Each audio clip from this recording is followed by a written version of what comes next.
Olá, companheiras, olá, companheiros, saudações petistas. Sejam muito bem-vindas e muito bem-vindos a mais uma edição do podcast Em Tempos de Guerra, a Esperança é Vermelha. Hoje é sexta-feira, dia 7 de março. Eu sou o Patrick e toco a conversa junto com vocês. No episódio de hoje, escutamos o companheiro Walter Pomar, que fala sobre o PED. Qual foi o resultado das filiações até o dia 28 de fevereiro, data limite para a participação no PED do dia 6 de julho. Já adianto, foi uma quantidade muito superior àquela que alguns imaginavam, mas particularmente em algumas cidades. Indícios de que algo não muito natural aconteceu. Ouvimos também a companheira Natália Sena, da Comissão Executiva Nacional do PT, que faz um informe da reunião que aconteceu no dia de hoje, onde a executiva do partido decidiu quem vai substituir a companheira Gleisi Hoffmann na presidência nacional do PT. E ouvimos ainda a companheira Wilma Faria, do Distrito Federal, que fala pra gente sobre o dia 8 de março, este sábado, um dia internacional de luta das mulheres.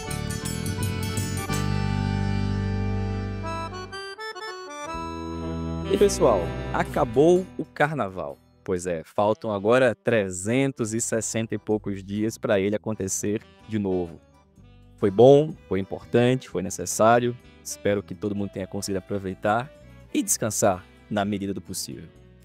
Mas as festas de carnaval trouxeram também novidades para a disputa de rumos do Partido dos Trabalhadores.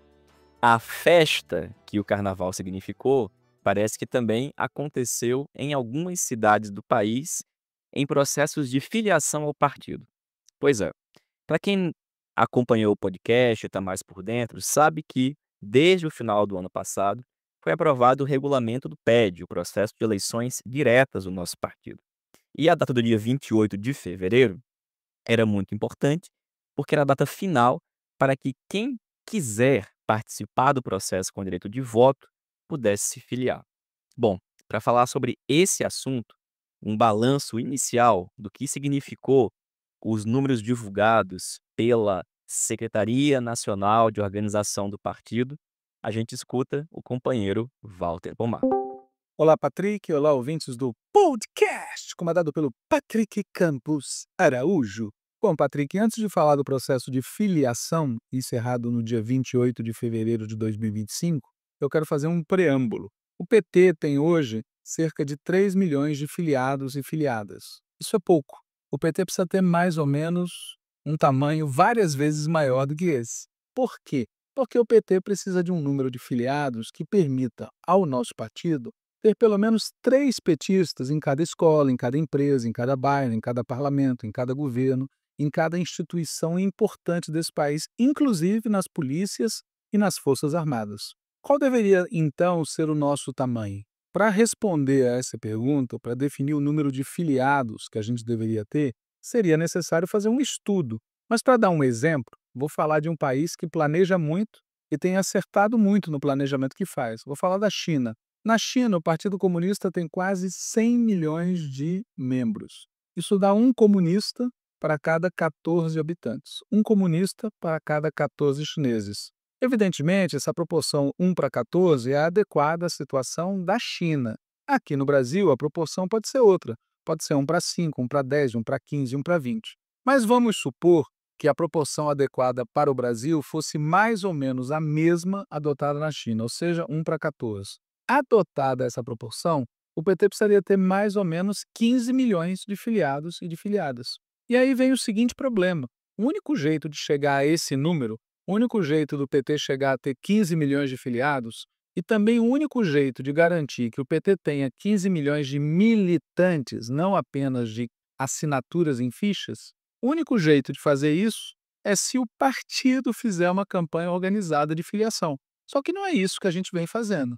Atualmente, quem filia são primeiro as próprias pessoas, depois as tendências, depois os mandatos, depois os líderes individuais e inclusive gente de direita que está dentro do partido e quer se apossar de um diretório municipal. O resultado desse método caótico de filiação é uma espécie de método livre mercado, né? Um método liberal de filiação, o resultado desse método é um crescimento aleatório, tanto em termos de quantidade quanto em termos de qualidade. Nem a gente chega no número que a gente precisa, nem a gente tem a qualidade necessária. O crescimento no nosso número de filiados resultante deste processo aleatório, ele não beneficia principalmente o partido enquanto força organizada. Esse tipo de crescimento beneficia, isso sim, grupos que buscam usar essas filiações para ganhar as eleições internas e dirigir o partido. As filiações encerradas em 28 de fevereiro de 2025, elas estão cheias de exemplos de que o processo foi aleatório. Em termos absolutos, por exemplo, a gente cresceu muito pouco. A gente cresceu 12%, ou seja, 341 mil novos filiados. Bem menos do que a gente precisa. E desses 341 mil, quantos são jovens? Quantas são mulheres? Quantos são negros? Quantas são negras? Quantos são indígenas? Quantos são trabalhadores do campo? Quantos são trabalhadores da cidade? A gente não sabe. O resultado desse método aleatório é que a única coisa que a gente sabe com segurança é em que cidades e em que estados houve filiação. E mesmo nesses dois quesitos, cidades e estados, tem situações muito surpreendentes. Por exemplo, o PT está presente em todos os estados do Brasil, mas a maior parte dos filiados se distribui em um grupo menor de estados. E os novos filiados se distribuem num grupo menor ainda. Olha só, das 341 mil novas filiações, 82 mil são do estado do Rio de Janeiro. O Ceará filiou 39 mil, São Paulo filiou 22 mil, Pernambuco filiou 26 mil, Bahia também 26 mil, Pará 25 mil, e aí vem o Maranhão com 21 mil e Alagoas com 18 mil. São esses os estados onde se concentra a maior parte dos 341 mil novos filiados. Tem várias situações desproporcionais, ou seja, situações em que o número de novas filiações não tem nenhuma relação com o tamanho da população de cada estado ou com o número proporcional de filiados ao partido nesses respectivos estados. E nem tem relação com a situação política e eleitoral do partido. O caso do Rio de Janeiro é gritante. A gente não teve um desempenho político eleitoral nos últimos 2 anos que justifique esse boom de novos filiados, né? E quando se olha as cidades, uma a uma, fica mais óbvio o que aconteceu, né? O PT está presente em milhares de cidades. Dessas milhares de cidades, tem pelo menos umas 200 que são de grande porte. Mas a maior parte dos novos filiados está concentrada em apenas 45 cidades. Em alguns casos, essas novas filiações são perfeitamente compatíveis com o tamanho das cidades e com a força eleitoral do partido. Noutros casos, contudo, destoa totalmente. Eu vou ler a seguir a lista de cidades onde se filiou até o dia 28 de fevereiro um número igual ou maior do que 1.000 novos filiados. As cidades são Porto Alegre, com 1.005 novas filiações, Itaguaí, também, nesse caso no Rio de Janeiro, com 1.014 novas filiações, Viseu, no Pará, com 1.014 novas filiações, Maués, no Amazonas, com 1.018 novas filiações, Crato, no Ceará, com 1.044 novas filiações, Palmeira dos Índios, em Alagoas, com 1.108 novas filiações, Parnaíba, em Pernambuco, com 1.196 novas filiações, Petrópolis, no Rio de Janeiro, com 1.305 novas filiações, Goiânia, Goiás, com 1.310 novas filiações, Pedra Branca, no Ceará, com 1.349 novas filiações, Paulista, em Pernambuco, com 1.360 novas filiações, Tamboril, no Ceará, 1.497 novas filiações, Icó, no Ceará, 1.425 novas filiações, Itapipoca, no Ceará, com 1.521 novas filiações, Camaçari, na Bahia, com 1.566 novas filiações, Feira de Santana, na Bahia, com 1.593 novas filiações, Ananindeua, no Pará, com 1.619 novas filiações, Olinda, em Pernambuco, com 1.799 novas filiações, Aparecida de Goiânia, em Goiás, com 1.840 novas filiações, Arapiraca, em Alagoas, com 1.995 novas filiações, Japeri, no Rio de Janeiro, com 2.125 novas filiações, Aracaju, Sergipe, com 2.216 novas filiações, São João de Meriti, no Rio de Janeiro, com 2.331 novas filiações. Itaboraí, no Rio de Janeiro, com 2.339 novas filiações. Mesquita, no Rio de Janeiro, com 2.815 novas filiações.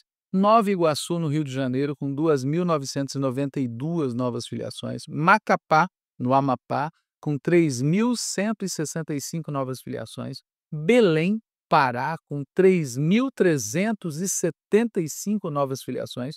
Abaetetuba, também no Pará, com 3.479 novas filiações. Manaus, Amazonas, com 3.657 novas filiações. Duque de Caxias, no Rio de Janeiro, com 3.672 novas filiações. Santana, Amapá, com 3.936 novas filiações. Teresina, Piauí, com 3.975 novas filiações. Maracanaú, Ceará, com 4.764 novas filiações. São Luís, Maranhão, com 5.619 novas filiações. Salvador, Bahia, com 5.669 novas filiações. Niterói, Rio de Janeiro, com 5.968 novas filiações. Belford Roxo, no Rio de Janeiro, com 6.804 novas filiações. Maceió, Alagoas, com 8.934 novas filiações. Maricá, no Rio de Janeiro, com 9.541 novas filiações. São Gonçalo, também no Rio, com 10.670 novas filiações. Recife, Pernambuco, com 11.263 novas filiações. São Paulo, capital do estado de São Paulo, com 12.715 novas filiações. Fortaleza, no Ceará, com 15.440 novas filiações. E Rio de Janeiro também, né? Rio de Janeiro capital, com 22.666 novas filiações. Bom, só de ler a lista ficam evidentes vários problemas, né? Mas nesse podcast, Patrick, eu vou falar só de uma pequena parte dos problemas. Vou falar de Maricá, Mesquita, São Gonçalo e Belford Roxo. Começar por Maricá. Maricá está em 6º lugar em número absoluto de novos filiados. Só 5 cidades no país filiaram mais gente que Maricá. Só que essas 5 cidades são 4 capitais de estado e uma cidade no Rio de Janeiro que tem 896 mil habitantes. Maricá tem 223 mil habitantes. Portanto, seguramente, se for aplicada a proporção, Maricá é provavelmente a campeã de filiações no país. Só para comparar com 2 outras cidades em que a gente conseguiu uma vitória bonita nas eleições, como também conseguimos em Maricá, em Juiz de Fora, a gente fez 588 novas filiações. E em Contagem, também em Minas Gerais, a gente fez 511 novas filiações. Já em Maricá, a gente fez, como eu já disse, 9.541 novas filiações, né? Bom, vamos ver Mesquita agora. Mesquita, Rio de Janeiro, também é uma das cidades onde mais se filiou. Um desavisado deve pensar que Mesquita faz parte também da lista de cidades onde o PT teve o melhor desempenho nas eleições municipais de 2024, né? E, de fato, quando a gente olha aquela lista das 45 cidades em que houve mais novas filiações, tem 15 onde o PT teve um bom desempenho eleitoral. Maricá, por exemplo. Nas outras 30 cidades, tem 6 em que o PT teve 10% ou menos dos votos válidos. E tem pelo menos 24 cidades em que o PT nem teve candidatura a prefeito. Então, olha que loucura, né? 24 cidades onde mais se filiou em fevereiro de 2025, em outubro de 2024 a gente não teve nem candidato a prefeito. Mas tudo bem, vamos pensar positivo, né? O pessoal teve um resultado eleitoral frustrante, decidiu sair a campo, filiar para fortalecer o partido, né? E Mesquita, então, seria um exemplo desse ânimo combativo, né? Vou dar os dados. Em 2024, o PT teve candidato a prefeito em Mesquita. Foi o Dr. Luiz Cláudio. Ele teve 4.986 votos. O PT também lançou várias candidaturas a vereador. A gente não elegeu ninguém. Nem elegemos o prefeito, nem elegemos nenhum vereador. Se a gente somar as votações das 8 candidaturas petistas, Isadora Tafarel, Augusto César, Eduardo Costa, Kleber Lousada, professora Simone, PC do Alto Uruguai, Elisa Campos e a Eletef, somando esses 8, a gente chegou a ter 2.800 votos. São números frustrantes, né? Especialmente se a gente levar em conta que em outubro de 2024 havia em Mesquita 3.641 filiados e filiadas. Eu vou repetir, a gente teve 2.800 votos para vereador, a gente teve 4.986 votos para prefeito e a gente tinha 3.641 filiados. Bom, diante desse resultado frustrante, pensamento positivo, ao invés de se prostrar, o partido em Mesquita saiu a campo. E de outubro de 2024 até 28 de fevereiro de 2025, a gente saltou de 3.641 para 6.456 filiados e filiadas. A gente fez um acréscimo de 2.815 novos aderentes ao partido. Em apenas 4 meses, novembro, dezembro, janeiro, fevereiro, a gente conseguiu trazer para o partido um número de pessoas que superou a votação obtida pela nossa nominata de vereadores. E agora, a gente tem mais filiados ao partido do que o número de pessoas que votou na nossa candidatura a prefeito. Não é genial? Vale lembrar, pessoal, que em 2024, em todo o Brasil, o PT teve 7.365.428 votos. Portanto, o número de 2.949.507 filiados e filiadas corresponde a mais ou menos 40% do total de votos de nossas candidaturas a prefeito. É muito pouco, né? Na prática, significa que um filiado ao PT consegue mais ou menos um voto e um pouco mais no processo eleitoral, na média, no país inteiro, né? Só que no caso de Mesquita, como eu já disse, o número atual de filiados, que é 6.456, supera o número de votantes. O número de votantes foi 4.986. É um caso, né, um case, um negócio assim surpreendente. Um exemplo de superação que devia servir de inspiração para o PT em todo o país. Ou é isso, ou então alguém montou uma fábrica de filiações que não tem absolutamente nenhuma relação com a influência real do PT no município de Mesquita. Bom, falei de Maricá, falei de Mesquita, queria falar também de São Gonçalo, no Rio de Janeiro. São Gonçalo é uma cidade que tem 896 mil habitantes ou mais, né? Esse dado é do IBGE de 2022. Nessa cidade, São Gonçalo, o PT teve 10,55% dos votos válidos na eleição para prefeito em 2024. E as candidaturas petistas em São Gonçalo, em 2024, obtiveram 5,32% dos votos válidos. Em números absolutos, a gente teve 48.457 votos para prefeito e tivemos 23.748 votos para vereador. Esse resultado foi pior que em 2020. Em 2020, com o mesmo candidato que a gente lançou em 2024, a gente chegou a ter 49% dos votos válidos com a prefeitura, ou seja, a gente teve 183 mil votos. Uma queda expressiva, né? 183 mil em 2020, 48 mil em 2024. Mas apesar dessa queda tão expressiva em 4 anos, o PT, em apenas 4 meses, conseguiu ampliar significativamente o número de filiados em São Gonçalo. A gente passou 4 anos perdendo eleitor e depois, em 4 meses, a gente recuperou o número de filiados. Olha que genial! Em outubro de 2024, a gente tinha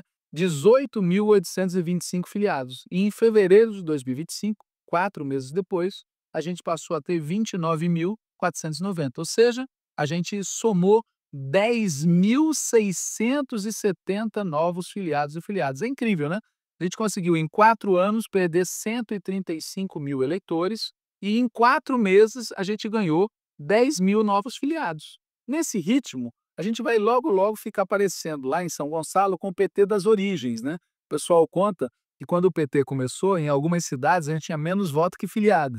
Em São Gonçalo, por exemplo, o número atual de filiados supera o número de votos que a gente obteve para vereador na eleição de 2024. E, aliás, se você calcular percentualmente, a gente em São Gonçalo teve um crescimento de 56% no número total de filiados. A média nacional foi um crescimento de 12% no número total de filiados. Com um detalhe de que, quando você olha nacionalmente, a gente cresceu 12% num contexto de crescimento da votação absoluta. Só que em São Gonçalo, a gente teve 56% de crescimento no número de filiados num ambiente de redução expressivíssima da votação absoluta, como eu já comentei, né, de 183 mil para 48 mil. Bom, vou dar um último exemplo de situações estranhas, né? Belford Roxo. Belford Roxo já foi objeto de muitas polêmicas dentro do PT. É o local onde se inaugurou a prática de apoiar candidatos bolsonaristas a prefeito, em 2020. Belford Roxo tem mais ou menos 483 mil habitantes. Em 2024, o PT não lançou candidatura própria a prefeito.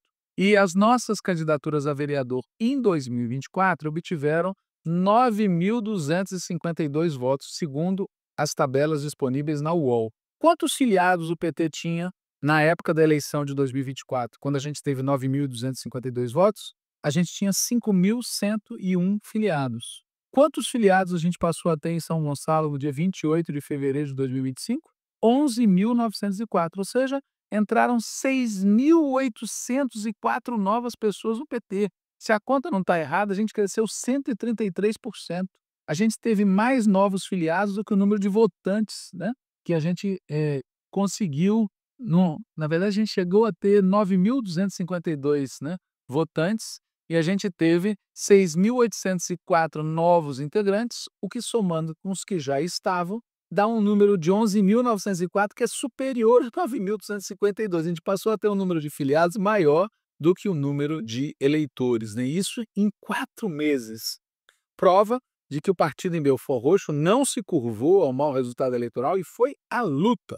Ou então prova de que tem cidades no Rio de Janeiro que estão se industrializando rapidamente, uma indústria de votos. Ou então trata-se de outra coisa que precisa ser investigada pela Secretaria Nacional de Organização. Porque o nosso estatuto, a gente tem estatuto ainda, né, Patrick? No artigo 10º, parágrafo único, fala o seguinte, abre aspas, para os casos em que as comissões executivas estaduais ou a nacional considerarem ter havido volume excessivo de novas filiações, causando prejuízos à democracia partidária, será decretado sob sua supervisão o recadastramento de todos os novos filiados e filiadas, observado o disposto no artigo 6º desse estatuto. É isso que eu teria a falar. Espero que até o dia 15 de março, data estabelecida pela SORG, haja recursos contra a barbárie. Aliás, contra a barbárie não, contra os romanos, que os bárbaros, na história, resistiram à opressão romana. Um abraço, Patrick. Valeu, Walter. Obrigado pelo informe, companheiro. E bom, gente, como vocês puderam perceber e escutar, existe uma grande tarefa para a esquerda petista, para a esquerda do PT, ao longo desses próximos dias. Ou seja, em vários municípios é muito, mas muito importante que cada um e cada uma avalie o processo de filiação na sua cidade, a lisura desse processo e, bom, faça aquilo que achar que é necessário e preciso para zelar pelo nosso partido, pelo seu presente, pelo seu futuro, sob pena de nós chegarmos mais uma vez em um processo de eleições direta que fica muito, mas muito distante de representar tanto a vontade da maioria dos militantes do partido, como de alterar de forma significativa os rumos do PT. Bom, e por falar em rumos do PT, uma outra questão que também marcou os dias de carnaval e foi encaminhada no dia de hoje, trata-se da sucessão para a presidência nacional do PT. Pois é, foi anunciado pouco antes do carnaval que a companheira Gleisi Hoffmann, nossa atual presidenta do partido, assumirá na próxima segunda-feira, dia 10, um cargo no governo do presidente Lula, passando a ocupar um ministério na Secretaria de Relações Institucionais, que tem status de ministério. Pois é, o fato é que com a ida da companheira Gleisi para o governo, é preciso que nós tenhamos uma substituição na presidência do partido. Bom, gente, o nosso estatuto diz taxativamente qual que é o procedimento, como isso deve acontecer. No entanto, o estatuto, mais uma vez, não foi seguido. E no dia de hoje, ocorreu uma reunião da Comissão Executiva Nacional, que a companheira Natália Sena participou, e é a Natália que a gente escuta a partir de agora, que nos informa o que foi que aconteceu. Oi, Patrick. Vou contar um pouquinho hoje para você e para os nossos ouvintes do podcast Em Tempos de Guerra, a Esperança Vermelha, como foi a reunião da Comissão Executiva Nacional que aconteceu hoje, dia 7 de março de 2025. Essa reunião aconteceu de forma remota, online, através de uma sala Zoom. Durou cerca de 2 horas e pouquinho. E é uma reunião que estava inicialmente convocada para acontecer dia 10 de março. Foi antecipada nos últimos dias para acontecer hoje, dia 7 de março. A reunião estava convocada, mas não tinha pauta definida. Então, ela estava convocada sem pauta, mas todo mundo imaginava que iria debater o que de fato se debateu, que foi a substituição da companheira Gleisi na presidência do PT, em razão da sua ida para a Secretaria de Relações Institucionais do governo Lula. A reunião começou por volta das 10 da manhã e logo no início foi informado por Gleisi que essa seria a pauta. Antes disso, alguns rumores já tinham sido ventilados sobre ela. Por exemplo, já tinha sido divulgado na imprensa que o companheiro Humberto Costa iria substituí-la na presidência do PT, o que veio a se confirmar ao fim da reunião. Também tinha sido feito, através do grupo de Zap do DN, alguns questionamentos sobre isso. Afinal, foi divulgado na Globo News a escolha por parte da CNB de Humberto Costa, antes mesmo da instância do partido se reunir, antes mesmo de ter pauta da reunião divulgada, enfim. Houve reclamações no grupo do DN acerca desse método. Outros assuntos estavam previstos para serem pautados nessa reunião. Por exemplo, a definição sobre as resoluções de finanças e de comunicação para o PED. A última reunião do diretório remeteu essa pauta para a executiva seguinte, que seria essa. Outro assunto que deveria ter sido pautado: comissões de ética pendentes contra o vice-presidente Washington Quaquá. Essas comissões de ética estão pendentes, algumas delas há anos, e o último Diretório Nacional de 2024, que aconteceu em dezembro de 2024, decidiu remeter essa apreciação da abertura dessas comissões de ética para a primeira executiva de 2025, que veio a ser essa. Mas todos esses pontos foram remetidos para a próxima executiva. O companheira Gleisi encaminhou que não iria ser discutida nenhuma outra pauta, além da questão da substituição da presidência. Sobre a substituição da presidência, o fato é o seguinte: o Estatuto do PT prevê que, em caso de vacância da presidência, seja por morte, renúncia ou licença, né, que o vice assume e o Diretório Nacional tem que ser convocado no prazo de até 60 dias para eleger um novo presidente no Diretório Nacional. Qual é o problema? É que, nos últimos anos, nas últimas 2 gestões, se eu não me engano, pelo menos que são as gestões que eu estou e vi isso acontecer, foram eleitos 5 vices. E não existe hierarquia entre esses vices. Então, não existe um vice, um primeiro vice, digamos assim, que seja o automático substituto. Diante disso, o nosso entendimento acerca do Estatuto é que não tem um vice que pode assumir interinamente para convocar o Diretório Nacional a se posicionar sobre o novo presidente, a decidir, a eleger o novo presidente. E por isso teria que ter sido chamado diretamente o Diretório Nacional para eleger um novo presidente, que poderia ser um dos vices ou qualquer outro membro do Diretório Nacional, mas não poderia haver uma definição do novo presidente pela executiva, porque o Estatuto é explícito de que quem decide o novo presidente é o diretório, né? Então, foi feita mais uma conduta de atropelo do Estatuto, na nossa opinião, que tomou na executiva uma decisão que cabia ao diretório, que foi a substituição da presidenta Gleisi pelo agora presidente Humberto Costa. Nesse tema, a gente fez uma declaração de voto de abstenção, né? Porque não concordamos com esse método de, mais uma vez, decidir no executivo que caberia ao diretório, e principalmente porque mais uma conduta que revela essa concepção de partido, né, onde as diferenças dentro da atual maioria, que é a CNB, são impostas ao partido, né? A CNB decide entre eles e depois impõe ao partido a sua decisão. Então, o fato do vice ser da CNB não tira do diretório, né, a prerrogativa de eleger o vice.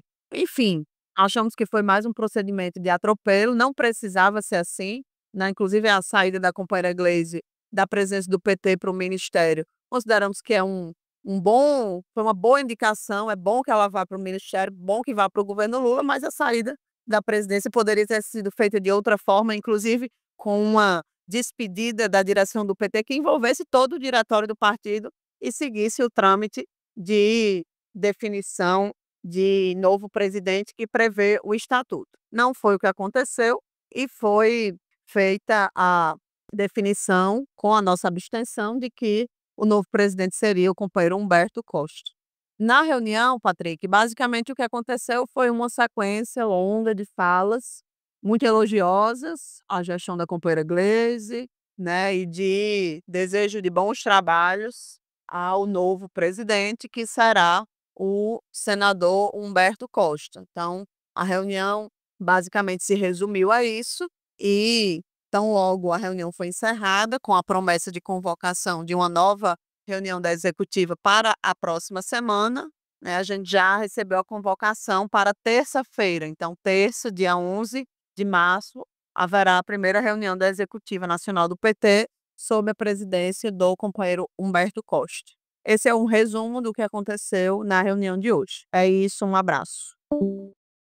Valeu, Natália. Obrigado, companheira. E, bom, como muito bem falou aqui a Natália, nós poderíamos ter tido um outro desfecho, né? Este processo de substituição na presidência do partido, infelizmente, acaba ficando marcado por algo que foi uma das características não positivas, mas negativas nesta gestão da companheira Gleisi Hoffmann. Momentos em que houve atropelo, houve um certo grau, inclusive, de não respeito ao estatuto, de desrespeito às instâncias partidárias. Mas, agora, cabe a nós, inclusive tendo esta lição, agirmos para que no PED isto e muito mais mude. E dito isso, falando em mudança, em necessidade de fazer luta, transformação, amanhã, sábado, dia 8 de março, é o Dia Internacional de Luta das Mulheres. E para falar sobre esse assunto, a gente vai escutar agora a companheira Wilma Farias, militante do PT no Distrito Federal, que compõe o Coletivo Nacional de Mulheres do PT. Olá, companheiras e companheiros do podcast Para Tempos de Guerra. 8 de março, Dia Internacional de Luta das Mulheres da Classe Trabalhadoras. Em todo o Brasil estaremos nas ruas pela vida das mulheres, em defesa da democracia, sem anistia para os golpistas, pela soberania dos povos e pelo bem viver, contra as diversas opressões que nos afetam todos os dias, o racismo, a LGBTfobia, o etarismo, capacitismo, enfim, todas as formas de opressões que nos afetam e nos fazem sofrer no nosso dia a dia, contra a fome, contra a cultura das violências, o feminicídio e contra a violência de Estado, principalmente em relação à população negra, contra a violência de Estado nas periferias do nosso Brasil. Convocamos todas e todos para estarmos juntos, não só nas ruas, mas também nas redes, ecoando as nossas pautas. Um grande abraço e um bom ato para todos nós. Valeu, Wilma. Obrigado, companheira. E, pessoal, essa foi mais uma edição do podcast Em Tempos de Guerra, a Esperança é Vermelha. Como vocês sabem, um programa que é totalmente construído por meio de troca de áudios de WhatsApp com militantes do PT espalhados por todo o país.